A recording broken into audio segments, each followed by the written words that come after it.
Welcome to all എല്ലാവർക്കും secret P S സിയിലേക്ക് സ്വാഗതം. ഇന്ന് നമ്മൾ നോക്കാൻ പോകുന്നത് എല്ലാ ക്വസ്റ്റ്യൻ പേപ്പറിലും കാണുന്ന കുറച്ച് ക്വസ്റ്റ്യൻസ് ആണ് കേട്ടോ. അതായത് വന്യജീവി സംരക്ഷണം, സാങ്ച്വറികൾ, നാഷണൽ പാർക്കുകൾ, ബയോസ്ഫിയർ റിസർവുകളൊക്കെ എല്ലാ ക്വസ്റ്റ്യൻ പേപ്പറിലും ഒരെണ്ണമെങ്കിലും ഉണ്ടാവാതിരിക്കില്ല അല്ലേ. അപ്പോൾ നമുക്ക് ആ ക്ലാസ്സിലേക്ക് പോയാൽ, അതുപോലെ തന്നെ നമ്മുടെ ചാനലിൽ പുതിയ സി ആർ ടി ക്ലാസ്സുകളൊക്കെ ചെയ്തിട്ടുണ്ട് കേട്ടോ. പ്രീവിയസ് ക്വസ്റ്റ്യൻ ആൻസേഴ്സ്, അതുമായി ബന്ധപ്പെട്ട് വരുന്ന സി ആർ ടി പാഠഭാഗങ്ങൾ, അതുപോലെ തന്നെ ഓരോ ടോപ്പിക് വൈസ് ആയിട്ട് സിലബസ് വൈസ് ആയിട്ടൊക്കെ ചെയ്യുന്നുണ്ട്. അപ്പോൾ ക്ലാസ്സുകൾ ഇഷ്ടമാവുകയാണെന്നുണ്ടെങ്കിൽ സപ്പോർട്ട് ചെയ്യാം കേട്ടോ. പ്രകൃതിയിൽ തനത് ആവാസ സ്ഥലത്ത് ജീവിക്കുന്ന ജീവികൾ ഉൾപ്പെടുന്നതാണ് വന്യജീവി സമ്പത്ത് എന്ന് പറയുന്നത് അല്ലേ. എല്ലാ ചെടികളും പക്ഷിമൃഗാദികളും സൂക്ഷ്മജീവികളും ഉൾപ്പെടുന്ന മനുഷ്യൻ്റെ വിവിധ ഉപയോഗങ്ങൾക്ക് പുറമെ വന്യജീവി സമ്പത്ത് പ്രകൃതിയിലെ മറ്റു ജീവജാലങ്ങളുടെ നിലനിൽപ്പിനും ആഹാര ശൃംഖല പരിപാലിക്കുന്നതിനും പരിസ്ഥിതി സന്തുലനം പാലിക്കുന്നതിനും വളരെ വലിയ പങ്ക് വഹിക്കുന്നുണ്ട്. അപ്പോൾ നമുക്കറിയാം വന്യജീവികൾ ഉണ്ടെന്നല്ലേ, പലതരത്തിലുള്ള വന്യജീവികൾ നമ്മുടെ ചുറ്റുപാടിലുണ്ട്. ഈ വന്യജീവി സംരക്ഷണത്തിനൊക്കെ അത് കാരണം തന്നെ നമ്മൾ പ്രത്യേക പരിഗണന നൽകേണ്ടതുണ്ട്. എന്താണ് വന്യജീവി സംരക്ഷണത്തിൻ്റെ ആവശ്യകത എന്ന് പറയുന്നത്? നമുക്കറിയാമല്ലേ, വന്യജീവികളെ നിലനിർത്തി പോകുന്നുണ്ടെങ്കിൽ വന്യജീവികൾക്ക് വംശനാശം സംഭവിച്ചുകൊണ്ടിരിക്കുകയാണ്. അപ്പോൾ അങ്ങനെ ദോഷം വരാത്ത രീതിയിൽ ചൂഷണം ചെയ്യുക എന്നൊക്കെ പറയുന്നതിനെയാണെന്ന് പറയുന്നത് വന്യജീവി പരിപാലനം എന്ന് പറയുന്നത്.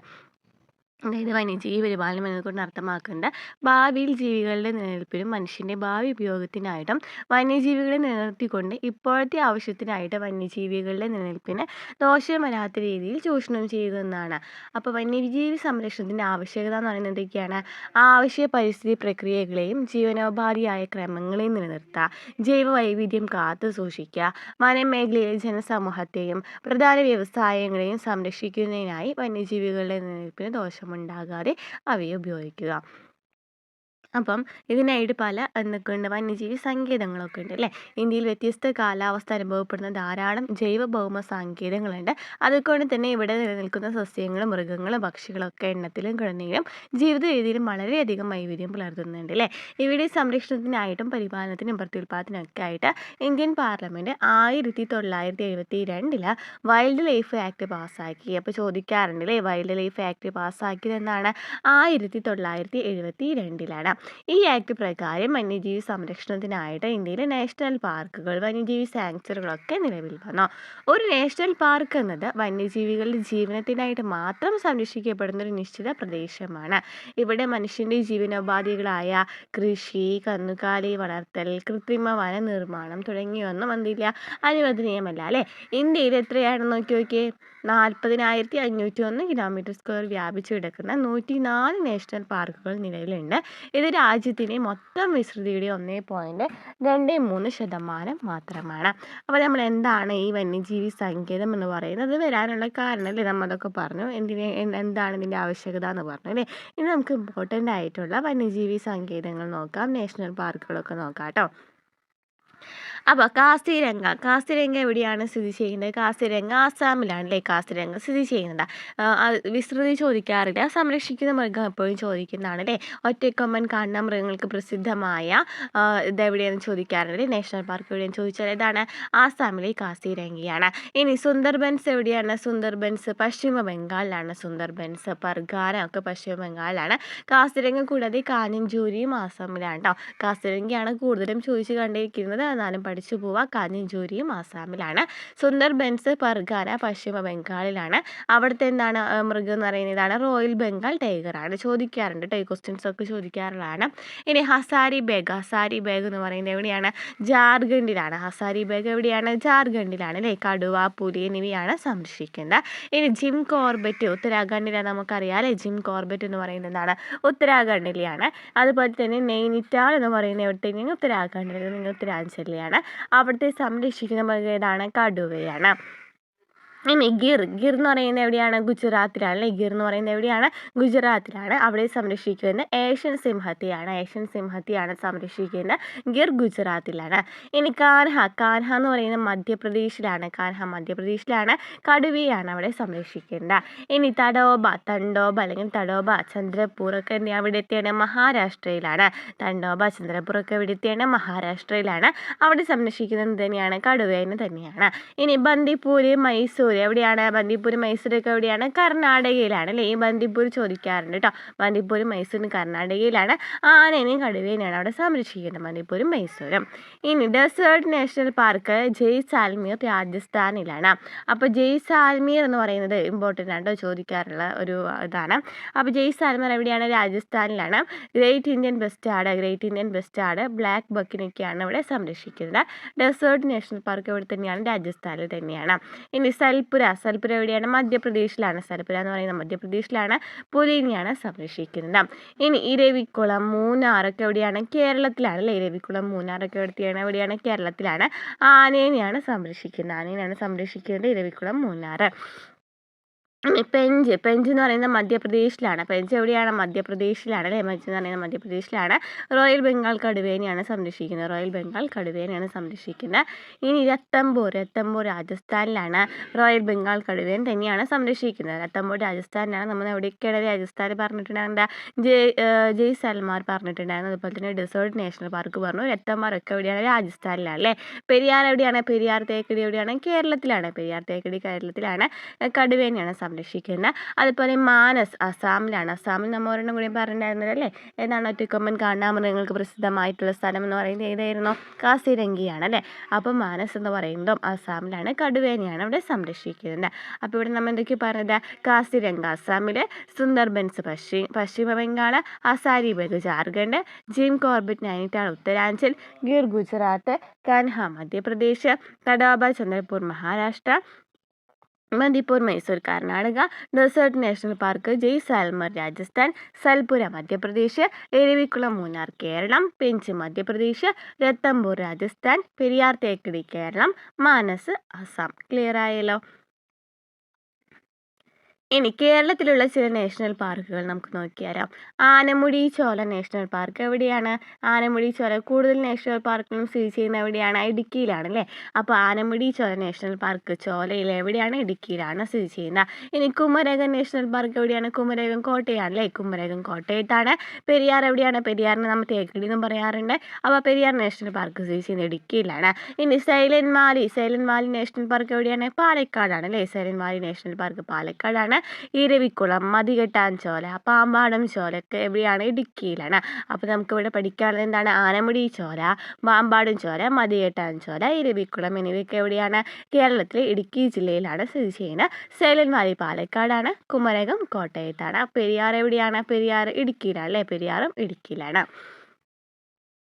ഒരു സാങ്ച്വറിയിൽ തന്നെ ജന്തുവ്യവസ്ഥയുടെ സംരക്ഷണം മാത്രമാണ് ലക്ഷ്യമിടുന്നത് കൊണ്ട് മനുഷ്യോപയോഗത്തിനുള്ള തടി ഉൽപാദനം അവ നീക്കം ചെയ്ത് വിവിധ ആവശ്യങ്ങൾക്കായിട്ട് വനസമ്പത്തിൻ്റെ ശേഖരണം സ്വകാര്യ വ്യക്തികൾ സ്ഥലം ഉടമസ്ഥയിലാക്കും തുടങ്ങിയവയെല്ലാം ഇവിടെ അനുവദനീയമാണ്. എന്നാൽ ഇവയെല്ലാം ജന്തു ആവാസ വ്യവസ്ഥയ്ക്ക് ഒരു തരത്തിലും തടസ്സമാവരുതെന്ന് പ്രത്യേകം നിഷ്കർഷിക്കണം. അപ്പോൾ നമുക്ക് ഇപ്പോൾ നിലവിലുള്ളത് 543 സാങ്ച്വറികളാണ്. അപ്പോൾ നമുക്ക് നോക്കാം. 543 സാങ്ച്വറികളുണ്ട്. അതിൽ ഇമ്പോർട്ടൻ്റ് ആയിട്ടുള്ളത് നോക്കാം.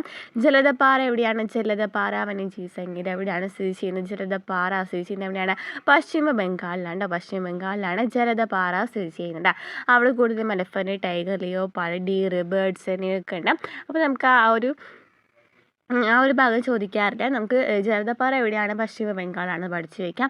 അതുപോലെ തന്നെ കിയോലോഡിയ ഗാന എന്ന് പറയുന്ന പക്ഷി സങ്കേതം സ്ഥിതി ചെയ്യുന്നത് എവിടെയാണ്? രാജസ്ഥാനിലാണ് സ്ഥിതി ചെയ്യുന്നത്. അതുപോലെ തന്നെ എന്താണ് ഡച്ചിങ്ങം എവിടെയാണ് സ്ഥിതി ചെയ്യുന്നത്? ഡച്ചിങ്ങം എവിടെയാണ് സ്ഥിതി ചെയ്യുന്നത്? ജമ്മു കാശ്മീരിലാണ് ഡച്ചിങ്ങം സ്ഥിതി ചെയ്യുന്നത്. പെരിയാർ എവിടെയാണ്? പെരിയാർ നമ്മൾ പറഞ്ഞു അല്ലേ? കേരളത്തിലാണ്. ഇനി ചിൽക്ക ലേക്ക് ബേർഡ് സാങ്ച്വറി സ്ഥിതി ചെയ്യുന്നത് എവിടെയാണ്? ഒഡീഷയിലാണ്. ചിൽക്ക തടാകം അല്ലേ? അപ്പോൾ ചിൽക്ക ലേക്ക് ബേർഡ് സാങ്ച്വറി സ്ഥിതി ചെയ്യുന്നത് എവിടെയാണ്? ഒഡീഷയിലാണ്. ഇനി മാനസ് നമ്മൾ പറഞ്ഞു ആസാമിലാണെന്നല്ലേ? മാനസ് എവിടെയാണ് സ്ഥിതി ചെയ്യുന്നത്? ആസാമിലാണ്. അപ്പോൾ എന്തൊക്കെയാണ് പറഞ്ഞത്? ജലദപാറ പശ്ചിമ Bengal, Keoladeo Ghana Rajasthan, Dachigam Jammu Kashmir, Periyar Kerala, Chilka lake bird sanctuary Odisha, Manas wildlife sanctuary എവിടെയാണ്? ആസാമിലാണ്. യുനെസ്കോയുടെ മേനൻ ബയോസ്ഫിയർ പദ്ധതിയുടെ ഭാഗമായി വന്യജീവി സംരക്ഷണത്തിനായിട്ട് രൂപകൽപ്പന ചെയ്യപ്പെട്ടതാണ് ബയോസ്ഫിയർ റിസർവുകൾ എന്ന് പറയുന്നത്. പിന്നെ നമ്മൾ നോക്കാൻ പോകുന്നത് ബയോസ്ഫിയർ റിസർവുകളാണ് കേട്ടോ. ഒരു ബയോസ്ഫിയർ റിസർവിൽ ഉള്ളിൽ നിന്ന് പുറത്തേക്കായിട്ട് 3 മേഖലകളാണ് ഉണ്ടായിരിക്കുക. ഏറ്റവും ഉള്ളിലെ കോർ മേഖല, അതിന് ചുറ്റും ബഫർ മേഖല, ഏറ്റവും വെളിയിലായിട്ട് രൂപാന്തര മേഖല. ഇതിൽ കോർ മേഖലയിൽ യാതൊരു വിധത്തിലുള്ള മനുഷ്യജീവൻ പ്രവർത്തനങ്ങൾ അനുവദനീയമല്ല. എന്നാൽ ബഫർ മേഖലയിൽ വലിയ രീതിയിലുള്ള ചുരുങ്ങിയ രീതിയിലുള്ള മനുഷ്യജീവന പ്രവർത്തനങ്ങൾ, രൂപാന്തര മേഖലയിൽ വലിയ രീതിയിലുള്ള മനുഷ്യജീവനോപാധി പ്രവർത്തനങ്ങളൊക്കെ അനുവദിച്ചിട്ടുണ്ട്. ബയോസ്ഫിയർ റിസർവുകളിൽ വന്യജീവികളുടെ വൈവിധ്യവും ആദിവാസികളുടെ പരമ്പരാഗത ജീവിതത്തെയും വാണിജ്യ ആവശ്യങ്ങൾക്കായി ഉപയോഗിക്കുന്ന ചെടികളുടെയും മൃഗങ്ങളുടെയും യഥാർത്ഥ ജനിതക സ്രോതസ്സുകളെയും സംരക്ഷിച്ചു വരുന്നുണ്ട്.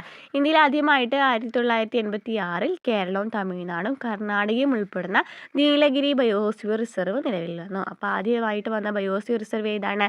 നീലഗിരി ബയോസ്ഫിയർ റിസർവ് ആണ് അല്ലേ. ഇപ്പോൾ ഇന്ത്യയിൽ എത്ര റിസർവുകളാണുള്ളത്? 18 ബയോസ്ഫിയർ റിസർവുകളാണ് ഇപ്പോൾ ഇന്ത്യയിലുള്ളത്. അപ്പം നമുക്ക് ഇമ്പോർട്ടൻ്റ് ആയിട്ടുള്ളതൊക്കെ പഠിച്ചു നോക്കാം.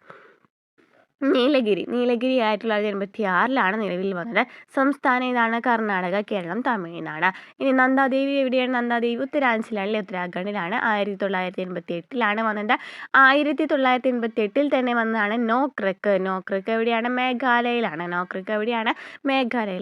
പിന്നെ മാനസ് 1989 വന്നു, ആസാമിലാണ്. സുന്ദർബൻസ് 1989 വന്നു, പശ്ചിമ ബംഗാളിലാണ് സുന്ദർബൻസ്. ഗ്രേറ്റ് നിക്കോബർ എവിടെയാണ്? ആൻഡമാൻ നിക്കോബറിലാണ്. 1989 വന്നു.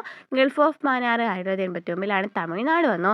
സിംലി പാലെ 1994 ഒറീസയിൽ വന്നു. ദീബ്രൂസൈഗോവ അസ്സാമിലാണ് 1997 വന്നു.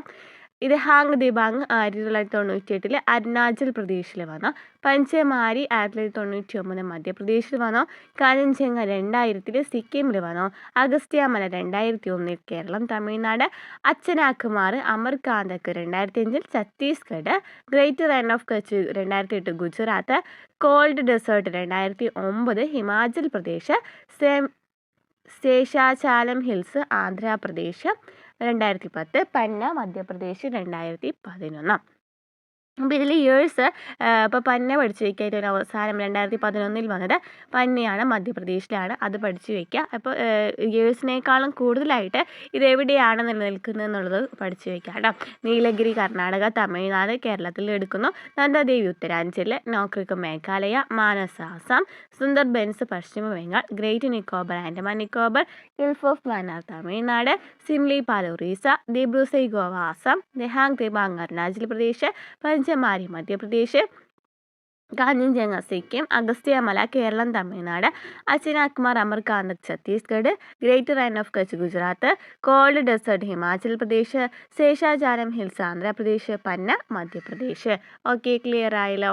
ഇന്ന് നമുക്ക് കുറച്ച് ക്വസ്റ്റ്യൻസ് പരിചയപ്പെടാം. ഈ ഒരു ഭാഗത്ത് നിന്ന് വന്നിട്ടുള്ള PSC ക്വസ്റ്റ്യൻസ് നമുക്ക് നോക്കാം. അപ്പം അതിന് ആൻസറും കമൻറ്റ് ചെയ്യാം കേട്ടോ. നോക്കാം. ലോക വന്യജീവി വാരമായിട്ട് ആഘോഷിക്കുന്ന ഏത് മാസത്തിലാണ് ലോക വന്യജീവി വാരമായിട്ട് ആഘോഷിക്കുന്നത്? തന്നിട്ടുള്ളതിൽ ഏതാണ്? സെപ്റ്റംബർ, ഒക്ടോബറിലെ 3-ാമത്തെ ആഴ്ച, ഒക്ടോബർ അവസാനത്തെ ആഴ്ചയാണ് നൽകിയിരിക്കുന്നത്. നമുക്കറിയില്ല ഒക്ടോബർ 2 മുതലാണ് സാധാരണ സ്റ്റാർട്ട് ചെയ്യാറ്. അപ്പോൾ ഒക്ടോബർ ആദ്യ ആഴ്ചയാണ് അവിടെ ആൻസർ വരുന്നത്. ഇന്ത്യയുടെ ജൈവ വൈവിധ്യ നിയമം ബയോഡൈവേഴ്സിറ്റി ആക്ട് ഓഫ് ഇന്ത്യ പാർലമെൻറ്റിൽ പാസ്സാക്കിയ വർഷം എന്നാണ്? ജൈവ വൈവിധ്യ നിയമം പാർലമെൻറ്റിൽ പാസ്സാക്കിയ വർഷം ഏതാണ് എന്നാണ്? 2002 2002 ജൈവ വൈവിധ്യ നിയമം ബയോഡൈവേഴ്സിറ്റി ആക്ട് പാർലമെൻറ്റിൽ പാസ്സാക്കിയത്. കാൻഹ നാഷണൽ പാർക്ക് ഏത് ജീവിയുടെ സംരക്ഷണവുമായി ബന്ധപ്പെട്ടിരിക്കും? നമ്മൾ നേരത്തെ പഠിച്ചതാണ് അല്ലേ. കാൻഹ നാഷണൽ പാർക്ക് ഏത് ജീവിയുടെ സംരക്ഷണമാണ് ഇവിടെ പറഞ്ഞത്? ഏതായിരുന്നു? കടുവയാണ് പറഞ്ഞത്. ഇനി ദുധുവ നാഷണൽ പാർക്ക് ഏത് സംസ്ഥാനത്താണ് സ്ഥിതി ചെയ്യുന്നത്? ദുധുവ നാഷണൽ പാർക്ക് സ്ഥിതി ചെയ്യുന്നത് ഏത് സംസ്ഥാനത്താണ്? എവിടെയാണ് സ്ഥിതി ചെയ്യുന്നത്? ഉത്തർപ്രദേശിലല്ലേ ദുധുവ നാഷണൽ പാർക്ക് സ്ഥിതി ചെയ്യുന്നത്? ഉത്തർപ്രദേശിലാണ്. ഇന്ത്യയിലെ ഏത് സംസ്ഥാനത്താണ് ചന്ദ്രപ്രഭ സാങ്ച്വറി സ്ഥിതി ചെയ്യുന്നത്? ചന്ദ്രപ്രഭ സാങ്ച്വറി സ്ഥിതി ചെയ്യുന്നത് എവിടെയാണ്? ചന്ദ്രപ്രഭ ഉത്തർപ്രദേശിലാണ് ചന്ദ്രപ്രഭ സാങ്ച്വറി സ്ഥിതി ചെയ്യുന്നത്. താഴെ പറയുന്നതിൽ ഏത് നാഷണൽ പാർക്കിലാണ് കടുവയെ സംരക്ഷിക്കാത്തത്? നമ്മൾ നേരത്തെ പറഞ്ഞ ഇതിൽ നിന്നും വന്നിട്ടുള്ള ക്വസ്റ്റ്യൻ ആണല്ലേ. രത്തംബൂർ ഉണ്ട്, സുന്ദർബൻസ് ഉണ്ട്, ഗിർ ഉണ്ട്, ജിം കോർബറ്റ് ഉണ്ട്. ഓക്കെ. ഗിറിലാണല്ലേ. ഗിർ എന്ന് പറയുന്നത് ഗുജറാത്തിലെ ഏഷ്യൻ സിംഹത്തെയാണ് സംരക്ഷിക്കുന്നതെന്ന് പറഞ്ഞിട്ടുണ്ടായിരുന്നു. അപ്പോൾ ഗിറിലാണ് സിംഹത്തെ സംരക്ഷിക്കുന്നത്. Ranthambore, Sundarbans, Jim Corbett ഒക്കെ എന്താണ് കടുവയെ സംരക്ഷിക്കുന്നവയാണ് അല്ലേ. വന്യജീവി സംരക്ഷണത്തിനായിട്ട് ഏർപ്പെടുത്തിയിട്ടുള്ള സങ്കേതങ്ങളിൽ ഏറ്റവും ആധുനികമായത് ഏതാണ് വന്യജീവി സംരക്ഷണത്തിനായിട്ട് ഏർപ്പെടുത്തിയിട്ടുള്ള സങ്കേതങ്ങളിൽ ഏറ്റവും ആധുനികമായത് ഏതാണ്? ബയോസ്ഫിയർ റിസർവുകളാണല്ലേ. ബയോസ്ഫിയർ റിസർവുകൾ. ഇന്ത്യയിൽ സ്ഥാപിക്കപ്പെട്ട ആദ്യത്തെ നാഷണൽ പാർക്ക് ഏതാണ് ഫസ്റ്റത്തെ നാഷണൽ പാർക്ക്? ജിം കോർബറ്റ് ആണല്ലേ. അപ്പോൾ ഇത്രയ്ക്ക് ക്വസ്റ്റ്യൻസ് ആണ് നമ്മൾ ഇന്നത്തെ ക്ലാസ്സിൽ ഉൾപ്പെടുത്തിയിരിക്കുന്നത് കേട്ടോ. ഇതുമായി ബന്ധപ്പെട്ട് നമ്മൾ പ്രീവിയസ് ക്വസ്റ്റ്യൻ പേപ്പേഴ്സിൽ എന്തൊക്കെ ക്വസ്റ്റ്യൻസ് ആണ് വന്നിട്ടുണ്ടായിരുന്നത് നമുക്ക് ചെക്ക് ചെയ്യാം കേട്ടോ. ആ ഒരു ക്ലാസ് ഞാൻ എടുക്കാം. അപ്പോൾ ഇത്രയും ആണ് ഇന്നത്തെ നമ്മൾ ഉൾപ്പെടുത്തിയിട്ടുണ്ടായിരുന്നത്.